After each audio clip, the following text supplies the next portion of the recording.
दोस्तों cervical spondylitis या गर्दन की मोच या गर्दन में दर्द होने की कंडीशन को होम्योपैथिक मेडिसिन से कैसे ठीक किया जा सकता है, इसके क्या कारण हो सकते हैं, सिम्टम्स क्या होगा, इसी के बारे में आज आपको पूरी जानकारी दूंगा। नमस्कार, मैं डॉक्टर कैलाश आप सभी दोस्तों का बहुत बहुत स्वागत करता हूं मेरे इस यूट्यूब चैनल पे। दोस्तों सर्वाइकल स्पॉन्डिलाइटिस क्या होता है? हमारे रीढ़ की जो हड्डी होती है वो 33 वर्टिब्री से बनी होती है। तो सर्वाइकल रीजन में जो वर्टिब्रा होता है उसमें अगर इन्फ्लामेशन हो जाए तो उसे ही सर्वाइकल स्पॉन्डिलाइटिस कहा जाता है। दोस्तों मैं यहाँ पे आपको रीढ़ के हड्डी का एक पिक्चर लगा देता हूँ। इसमें आप देखते हुए कि C1 से लेके C7 तक सर्वाइकल वर्टिब्रा कहा जाता है उसे। उसके बाद आता है T1 से लेके T12 जिसे थोरैसिक वर्टिब्रा कहा जाता है। उसके बाद आता है L1 से लेके L5 जिसे लंबर वर्टिब्रा कहा जाता है। इसके बाद सैक्रम आता है S1 से लेके S5 जिसे सैक्रम का पोजीशन कहा जाता है। उसके बाद कॉक्सीजियल आता है। दोस्तों इसमें जो C1 से लेके C7 का जो पोजीशन होता है वो सर्वाइकल एरिया होता है या जिसे हिंदी में गर्दन कहा जाता है। तो गर्दन की एरिया में जो दर्द होता है उसे ही सर्वाइकल वर्टिब्रा कहा जाता है। C1 से लेके C7 तक के जो वर्टिब्रा होता है, जो स्पाइन भी कहा जाता है इसे, तो इसी को कहा जाता है कि अगर स्पाइन में सूजन हो गया है तो इसे स्पॉन्डिलाइटिस हो गया। सर्वाइकल है वर्टिब्रा तो सर्वाइकल स्पॉन्डिलाइटिस, अगर थोरैसिक में है तो थोरैसिक स्पॉन्डिलाइटिस हो गई, या अगर लंबर में है तो लंबर स्पॉन्डिलाइटिस या एंकोलाइजिंग स्पॉन्डिलाइटिस कहलाता है, या जिसे सैक्रम में है तो सैक्रम स्पॉन्डिलाइटिस भी कहलाती है। तो दोस्तों ये थे इसके प्रकार, कितने प्रकार के होते हैं, कहाँ पे अगर होंगे तो इसका क्या नाम होगा, ये हुआ।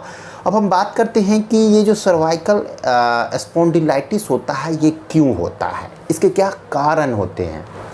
दोस्तों इसका प्रमुख कारण होता है उम्र का बढ़ना। बढ़ती उम्र में हमारे रीढ़ की जो हड्डी है वो धीरे धीरे वीक होने लगती है, इस कारण से ये प्रॉब्लम्स होता है। दूसरा कारण जो होता है कि जो लोग ऑफिस वर्क करते हैं, दिन भर बैठे हुए रहते हैं और एक ही पोजीशन में गर्दन को रखते हैं, अगर सीधा है तो ऐसे है, अगर ऐसे देख रहे हैं तो ऐसे ही देख रहे हैं। तो अगर आप कांस्टेंट पोजीशन में आप अगर 8 से 10 घंटे बैठते हो, प्रोलॉन्ग सिटिंग होती है, तो उस कंडीशंस में भी आपको सर्वाइकल वर्टिब्रा डेवलप हो सकते हैं। इसके अलावा अगर आप बैठे बैठे सो जाते हो, ऐसे करके सो जाते हो, तो उस कंडीशंस में भी होती है। इसके अलावा अगर आप बाइकिंग करते हो, बाइक चलाते हो और मोबाइल फ़ोन का यूज करते हो, तो ऐसे करके मोबाइल फ़ोन का यूज करते हुए घंटों तक आप अगर रहते हो तो उस कारण से भी आपको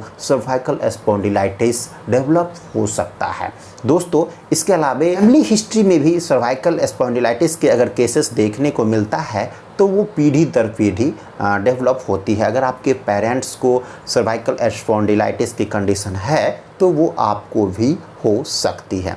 दोस्तों इसके अलावा अगर कहीं पे मैकेनिकल इंजरी हो गई है या चोट लग गया है या अकरन हो गया है, गर्दन में अकरन हो गया है, उस कारण से भी ये होने के चांसेस होते हैं। इसके अलावा आपका जो पोस्चर है वो सही से नहीं होता है, यानी कि बैठने का जो पोजीशन होता है आप सही से नहीं बैठते हैं, लूज होकर के बैठते हैं, या गर्दन आगे झुका करके बैठते हैं या पीछे झुका करके लगातार बैठे रहते हैं, तो उस कंडीशन में भी होता है। अगर आप सोते हैं तो उस सोने का जो कंडीशन हो चाहिए, सही पोस्चर जो होना चाहिए सोने का, वो आप नहीं सोते हैं, तो उस कंडीशन से भी ऐसा होता है। जैसे अगर आप लेट करके टीवी देख रहे हैं तो उस कंडीशंस में भी ये डेवलप हो सकता है।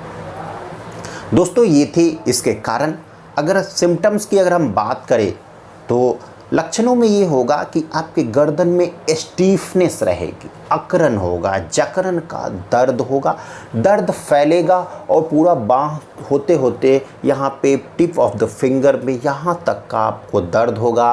कभी कभी इसमें झुनझुनी होगी, ऐसा लगेगा कि इलेक्ट्रिक शॉक के जैसे करंट लगती है, झनझनाहट पूरे आपके हाथ में होने लगेगा। कभी कभी ऐसा भी कंडीशन हो सकता है कि हाथ आपका सुन्नपन हो जाएगा, हाथ से आप कोई भारी वजन नहीं उठा सकते हो। दोस्तों ये दाहिना बायां दोनों तरफ हो सकता है, दोनों हाथों में हो सकता है। आपको चेस्ट में भी पेन हो सकता है, आपको चेस्ट के पीछे नेक में भी दर्द होगा, पीठ में भी, और गर्दन आप मूवमेंट नहीं कर सकते हो। गर्दन हिलाने में आपको दर्द बहुत ज़्यादा होता है, अनबियरेबल पेन होता है। आप बिल्कुल एक ही पोजीशन में गर्दन को रखते हो, अगर ज़रा सा भी ऐसे ऐसे या नीचे ऊपर अगर गर्दन को हिलाते हो तो आपको दर्द बर्दाश्त नहीं होता है। ये है इसके सिम्टम्स। दोस्तों अब हम होम्योपैथिक दवाओं के बारे में जान लेते हैं कि कैसे हम इस कंडीशन को होम्योपैथिक दवा से पूरी तरह जड़ से इसको ठीक कर सकते हैं। तो दोस्तों मैं कुछ होम्योपैथिक मेडिसिन्स आपको बता देता हूं। इसमें पहली दवा जो आती है वो है लैक्नेंथस। दोस्तों लैक्नेंथस गर्दन में दर्द, अकड़न जकड़न की बहुत ही अच्छी मेडिसिन है। अगर राइट साइडेड दाहिनी तरफ अगर ये कंडीशन हो रही है तो लैक्नेंथस 30 पोटेंसी में आपको लेना है, सुबह और शाम करके आपको लेना है। दोस्तों नेक्स्ट मेडिसिन है वो है कालमिया लैटिफोलिया। दोस्तों कालमिया लैटिफोलिया में क्या होता है कि आपका जो दर्द होता है कभी गर्दन में, कभी शोल्डर में, कभी बाजू में, कभी फिंगर में, कभी पीठ में, तो वो जो शिफ्टिंग पेन होने लगता है वो एक जगह से दूसरी जगह शिफ्ट करता रहता है और उसमें दर्द बहुत ही ज़्यादा रहती है। जैसे जैसे पेन शिफ्ट करती है वैसे वैसे आपकी प्रॉब्लम्स बढ़ने लगता है। तो इसे भी आप 30 पोटेंसी में 2 बूंद सुबह शाम आपको लेना है। दोस्तों लैक्नेंथस और कैलमिनिया आपको सुबह शाम 2-2 बूंद लेना है। दोस्तों नेक्स्ट मेडिसिन है वो है ब्रायोनिया एल्बा। दोस्तों ब्रायोनिया एल्बा में क्या होता है कि अगर आपको सर्वाइकल स्पॉन्डिलाइटिस की कंडीशन है तो आप मोशन नहीं कर सकते, मूवमेंट नहीं करते हो। अगर आप थोड़ा सा भी इधर उधर हिलाते डुलाते हो अपने गर्दन को तो दर्द बहुत ही ज़्यादा होता है। आप बिल्कुल सीधा रहते हो। अगर इस तरह से है, आपको इस तरह से आपको आराम मिलता है तो ऐसे ही आप रखते हो। अगर आपको इस तरह से आराम मिलता है तो आप ऐसे ही पोजीशन में बैठे रहते हो या खड़े रहते हो। आप थोड़ा सा भी इसमें मूवमेंट नहीं कर पा सकते हो। अगर थोड़ा सा भी अगर ये हिल जाता है तो आपको दर्द बहुत ज़्यादा बेचैन कर देता है, बर्दाश्त नहीं होता है। तो उस कंडीशन में ब्रायोनिया एल्बा 30 पोटेंसी में आपको लेना है। दोस्तों इसे दोपहर में और रात में 2-2 बूंद करके लेना है। इसके अलावा एक और मेडिसिन है वो है रोस्टॉक्स। दोस्तों रोस्टॉक्स में भी स्टीफनेस रहता है, गर्दन में स्टीफनेस रहता है, हाथों में स्टीफनेस रहता है। ये उन कंडीशन में ज़्यादा देखने को मिलता है जो लोग हार्ड वर्क करते हैं, सर पे ज़्यादा वजन लेकर के चलते हैं, या जो लोग स्पोर्ट्स में रहते हैं, जो खेलने में ज़्यादा अपना समय व्यतीत करते हैं, या जो लोग जिम्नास्टिक का प्रैक्टिस करते हैं, उस कंडीशंस में भी ये देखने को मिलता है। तो दोस्तों इसे भी आप 30 पोटेंसी में 2 बूंद दोपहर में और रात में आपको लेना है। दोस्तों 4 मेडिसिन मैंने आपको बताया जिसमें कि लैक्नेंथस और कैलमिया लैटिफोलिया को सुबह शाम 2-2 बूंद आपको लेना है, और ब्रोनिया और रोस्टॉक्स को दोपहर में और रात में 2-2 बूंद आपको लेना है। तो इसमें आपको एक और मेडिसिन लेना है वो है हाइपेरिकम। दोस्तों इसे आप मदर टिंचर फॉर्म में लें। दोस्तों हाइपेरिकम का ये काम होता है, जो गर्दन में जो दर्द होता है तो वहाँ पे जो छोटे छोटे नर्व है वो भी दब जाते हैं, प्रेस हो जाते हैं। तो उस कंडीशंस में आपको हाइपेरिकम काफ़ी यूज़फुल होती है। हाइपेरिकम नर्व के लिए, या आप लोकल लैंग्वेज में कह सकते हो कि वो नसों के लिए बहुत अच्छी मेडिसिन होती है।